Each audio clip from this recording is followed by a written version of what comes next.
limelight for a moment. The Casablanca hurled up into a ball and charged towards the nearest millennial ant.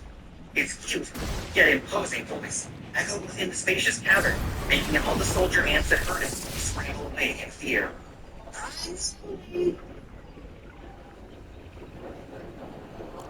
A pain shriek reverberated inside Ant as the golden millennial ant's body slammed against the cavern wall. The other millennial ant didn't fare any better, as it too helplessly fell backward after receiving an uppercut from the rainbow-colored wrecking ball. Morgana, who stood at the center of the two golden ants, was caught by surprise. It brandished the whip, hit the hurled-up beast that she had never seen before, but the beast was quite nimble and evaded all of her attacks with ease. One could say that Casablanca didn't even consider her a threat, because Morgana's fighting ability was only around silver rank. This was the equivalent to a great D-piece, which was far beneath the rainbow-colored ant-eater's strength. She could also notice this point, so he ignored Morgana and immediately dealt with Priscilla, still in a daze due to the power of Morgana's charm spell. All it took was a quick and accurate jab to her lower jaw, and Priscilla crumbled like a marionette that had lost its strings. Sorry, I have no other choice, William said as he kept the black-haired beauty's body from falling to the ground. Although he knew that Priscilla's loyalty belonged to the Princess of Grisha, she was still his vice commander. Besides, Priscilla hadn't done anything to harm him. For William, it didn't matter if she had been a spy and reported his information to her kingdom. He was not worried about their information gathering, because no matter how much information they gathered about him, half of it would be wrong most of the time. This was especially true when it came to abilities and fighting prowess. What are you doing? Yes, please. Around the corner was a millennial beast, as she summoned 8 nightmare ant commanders. These were the Centennial Ant Beasts, the second prince of Venetia, Princess Zeal, had summoned during his battle with William. That came from Plato for me. Pointed at William with hate in her eyes. She couldn't understand why the two most skilled ants by her side were being helplessly toyed around with by the strange beast who seemed to be William's help. Those were two millennial beasts, some low-ranked monsters. They couldn't hold a candle against a beast here who wasn't even in the Centennial Range.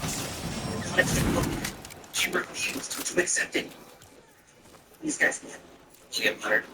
The unconscious Priscilla was still in his arms. He waved his hand, and a blast of cold air permeated around him. Although the ants were stronger than him, it didn't necessarily mean that he had no way of dealing with them. "Race them around!" William shouted. It wasn't long before several ice spikes jutted out from the ground, covering the entire cavern in a domain of laser-sharp ice shards. The Centennial ants immediately gathered around the ground to protect William's sudden attack. The Hedgehog knew that once he's in the ants would stop attacking him. Did anyone tell you that it's bad manners to put into your food? William yelled as he focused his attention on strengthening his icicle domain. Casablanca understood that now was not the time to play, so it immediately wrapped its tongue around one of the millennial ants and swallowed it whole.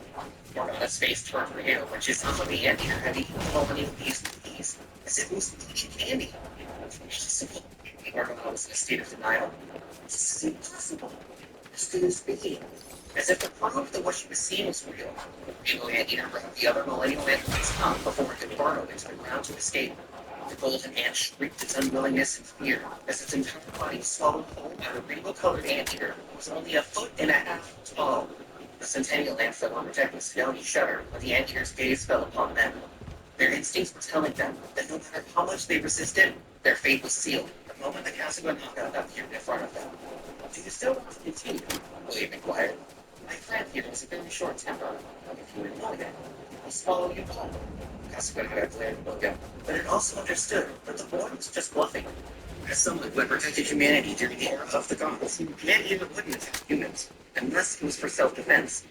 Morgana had lost her composure after hearing that the ant-eater would swallow her as well. Although she was still half in doubt, she didn't want to gamble with her life. Her fighting ability was nearly non-existent. She had been too used to hiding behind the backs of her pets and hadn't considered fighting in the front lines. For the first time in their lives, Morgana and Princess Sedona questioned their own ability to take control of the lives of others. Due to her connection with the Ant Queen, she could tell that the Centennial ants protecting her struggled to keep themselves from running away in fear. The beautiful seductress glanced at the ant-eater that was drooling as it looked at the Centennial ants around her. She was afraid that if she was too stubborn and ignored William's proposal, the adorable-looking beast would swallow her along with the ants. "I can think," Morgana said through gritted teeth. "You won." Hearing the princess's reply, William waved his hand and the icicle field disappeared completely. "Princess, know that I am not your enemy. William commented as he looked at Morgana with a serious expression. I have heard what happened in Ravenborn Citadel. Although I am a citizen of the Hell Kingdom, I do not agree with the prince's methods. Actually, I am also currently fighting the organization that is backing her. Morgana's ears popped out when she heard William's explanation. She had long wondered if William was part of the prince's faction. If he was, he might be one of the people that the prince had sent to capture her. Switch with me. The fight is over. It is now time for negotiations. Princess Sidoni, who had kept quiet within the sea of consciousness, had finally decided to interfere. Morgana reluctantly agreed to Princess Sidoni's suggestion and swapped consciousness with her. Just like before, William had noticed the subtle changes in the princess's aura. However, he didn't say anything and simply waited for the princess to continue the conversation. How can I believe that you are not one of the members of the organization? Princess Sidoni asked. How can you prove that you are not one of the Crown Prince's subordinates? William pondered for a while as he thought of a good way to prove this to her. Although it was possible for him to easily subdue the princess, he didn't have any intention to antagonize her. Their meeting was a complete accident, and William didn't want to part with her on bad terms. He needed allies, and Princess Sidoni's ability to control the ants proved to be useful in the battles that were yet to come. After thinking long and hard, William decided to take a chance as he looked at the angelic beauty in front of him. Do you perhaps know Lady Arrows? William inquired. I am one of the people whom she has given her blessing. This is minor charm doesn't work on me. Princess Sidonia and Morgana flinched at the same time when they heard William speak their patron god's name. No one, not even their parents, or their slaves, knew that the goddess that they served was the goddess of lust. Many people had known the charm of this, so Princess Sidonia's case was not extremely bad. However, something was certain. In the world of Hestia, only the Princess of Grisha was a member of the 7 deadly sins that represented the sin of lust. Yes, I am celebrating the Anisha dynasty, William said via telepathy. For now, tell Jekyll that I'm fine, and that he should return to Long for the time being. I want to go where you are right now, Ash replied. I've heard that Princess Sidonia is very beautiful. Knowing the kind of womanizer you are, I feel like you're going to cheat on us. It would be absurd. Why would I cheat? William couldn't stop himself from grinning as he felt Ash's jealousy. Listen, I have 3 beautiful ladies as my girlfriends. There's no need for me to cheat. A brief silence passed before Ash's voice once again filled William's mind. Have you seen her face? Ash inquired. Yes, William answered. There was no reason for him to lie. Right now, the two of them had agreed to cooperate in order to fight against the organization that had brought disarray upon their respective kingdoms. Who among us is more beautiful? You want to beautiful than her, of course. She doesn't even hold a candle against you.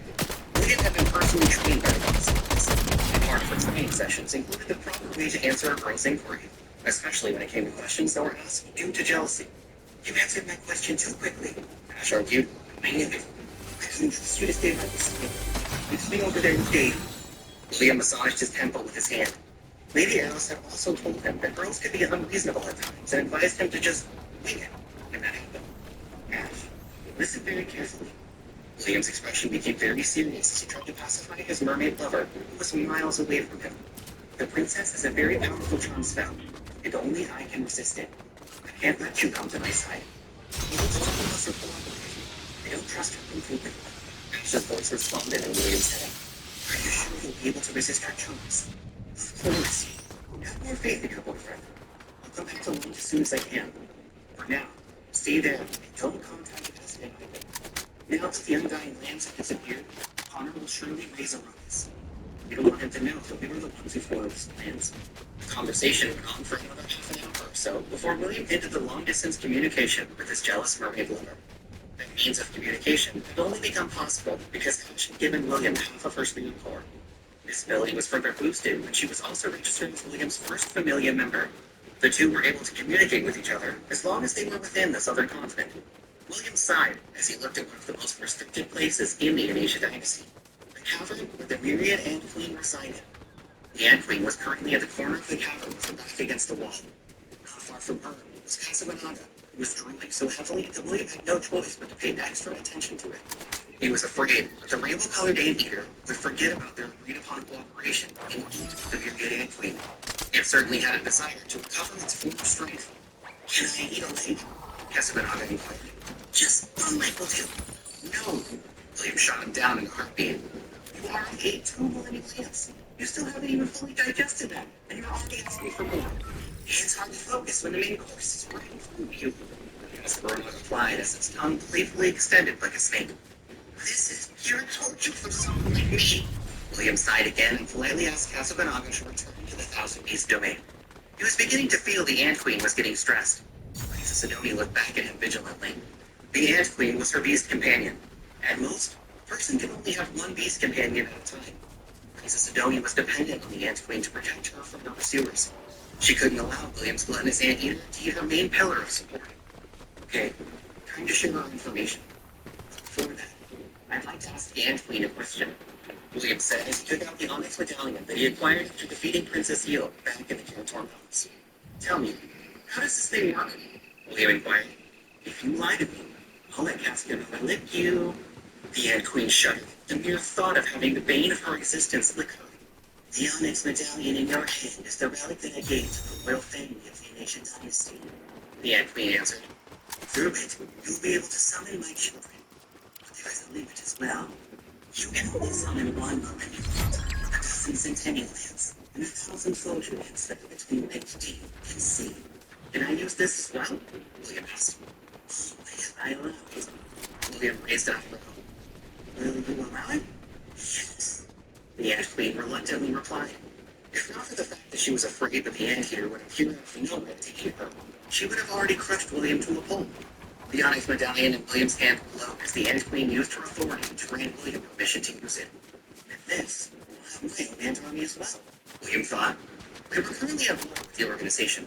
He didn't mind using blackmail to help his way, especially when he was the one in control of the negotiation. The Ant Queen didn't mind giving William control over 1,000 ants. After all, the army under her command numbered in the millions. 1,000 was only a drop in the bucket, and she could always lay more eggs to create more soldiers that would do her bidding. After permitting William to use the onyx medallion, the Ant Queen returned to her throne, which she had left earlier, due to the threat the Casablanca posed. You said that you had ordered scouts to check the current state of multiple kingdoms, right? William asked Princess Sidoni, who had become calm again, and sat on the Ant Queen's lap. Do you have any news from them? Princess Sidoni placed her to look at the Ant Queen, and the latter closed her eyes. As the mother of the colony, she was able to see what her subordinates could see. Several minutes passed, and a frown appeared on the Ant Queen's face. It was as if she was seeing something unpleasant. The Asia Dynasty is only in control of the Ant Queen reported. The images I have given are the profiles of the members of the organization that I mentioned. However, it seems that they're not the only ones that are cultivating the lands of this continent. What do you mean? Princess Sidoni asked. Who else is taking hold of the other kingdoms? The kingdom of Frisia is full of leaves. Since I must take 2 more days before my scouts arrive, I came to Princess Sidoni. A few of my scouts in the Southern Dynasties have already been killed. And they were not killed by humans. The Ant Queen's face contorted with rage. They were killed by elves. William's expression immediately changed. Before he left London, Celia had told him that there was a possibility that the elven race would also arrive in the southern continent. Naturally, she was not fully confident about her assessment, because this was the only conclusion she could come up with when a letter from her grandfather arrived. Elves? Sidoni asked, calming down. Here, in the southern continent. Are you sure? The Ant Queen nodded. I am very certain that the ones who have killed my children are elves. As long as they have only been dead for less than a day, I can still recover the memories they left behind. Do you know how many elves there are? William inquired. At least an initial estimate. The Ant Queen closed her eyes as if scanning the memories of her deceased scouts. 7,000. The Ant Queen answered. The majority of them are young. If I were to make a bold conclusion, they wouldn't surpass the age of 20. This is the only reason I can think of as to why they didn't turn into crystal statues. There also seem to be a few adults supervising priests as well. I don't know how many there are. I'll make a rough guess. They won't go over 20. Princess Sidoni felt that there was something more that meets the eye with the appearance of the elven race. As a strategist, she would always try to understand the target's way of thinking in order to counter them. Are they doing something out of place? Princess Sidoni wondered. The Ant Queen pondered for a while as if trying to organize her thoughts. Before one of the scouts died, they were able to see a structure that was being built. I don't know what it is for, but I'm guessing that it holds a significant meaning to the elves. Also, I saw something else. And it is? William gave the Ant Queen his undivided attention despite her evil smile. The organization fled something to escape. The Ant Queen replied, "It seems that they are not on the same side." Dear listener, the upcoming episode will be today's last truths of this story.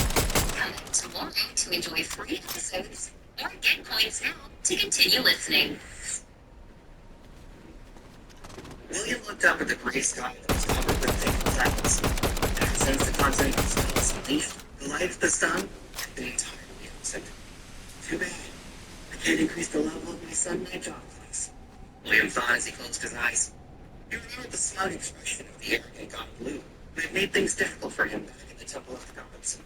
William really didn't want to see him again, ever again, and hoped it would be possible to make sure of it. The red-headed boy sat on the highest point of the ant nest, while he arranged the information that he'd gathered from the ant queen and combined it with Princess Sidonia's conclusion. Elves. William didn't know how to feel about these invaders that had come from distant lands. For him, elves were a complicated bunch. His mother, his master, and the dean of the academy were the only three elves that he knew, but he knew that he wouldn't exist without elves. In fact, part of him wanted to learn more about the community he came from. William struggled to balance his delicate and complicated desire to learn more about his roots, with his love of support from the decisions his community had made. If someone were to ask him if he hated the elves, the answer would be just a little. He was forced to part with his mother because she was afraid that he would be targeted by his father's enemies. His master, on the other hand, made sure that he learned things the hard way. As for the dean of the academy, William didn't know him well enough to have an opinion, or at least give one. But at the very least, the two of them were not at odds with each other. However, one thing is for sure, William mused as he opened his eyes. They didn't come here for peace. They came here intending to invade. According to the scouts that the Ant Queen had sent to set up dynasty, the elves had either imprisoned or enslaved the teenagers that tried to resist their invasion. Although the elves were clearly stronger, it doesn't change the fact that there were millions of inhabitants in each kingdom. Among them were the prodigies that stood out from the rest. The fastest way to eliminate all opposition would be to either capture or enslave them as soon as possible. Whoever's leading the expedition was a good person. William had to admit that this was the most effective method available for conquering kingdoms. Aside from the Elven invasion, there was also the threat of the organization in his own kingdom. Although the elves and the organization seemed to be at odds with each other, William instinctively felt that trying to form an alliance with them was a clearly better option. There was also the matter with Casagrande. The moment the Anteater became the space domain fully absorbed the two colonial ants that he had eaten a few days ago. William could tell that the deity of the sky was focusing on getting as strong as he could. It was as if the Anteater was setting up a plan for living and the future. He had already been in Anthelm for 5 days. The reason he hadn't left yet was because the Ant Queen's ability to gather information was amazing, to say the least. She had employed a vast array of information-gathering ants that were no bigger than an inch long. Even at great distances, they could relay the information